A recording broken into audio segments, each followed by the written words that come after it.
Comme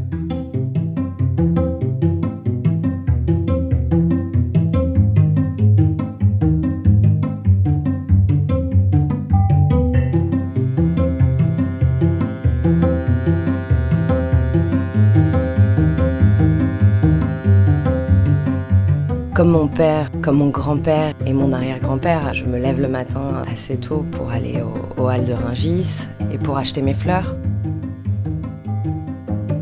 Quand je rentre de Rungis le matin, entre 6h et 8h, et que je dépose mes fleurs dans l'atelier, que j'allume la musique classique toujours pour les fleurs, et que le soleil transperce la baie vitrée dans l'atelier, c'est simplement un moment de grâce.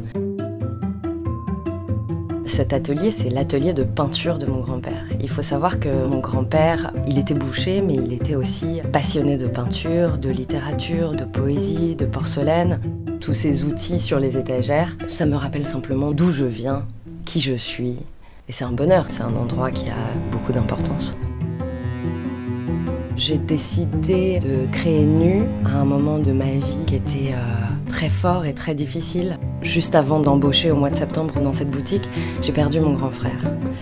Et il y a une sorte de monde qui s'est écroulé autour de moi. Et donc j'ai commencé à travailler dans cette boutique. Et puis au bout de quelques jours, je me suis rendu compte que je ne pouvais pas travailler pour quelqu'un d'autre.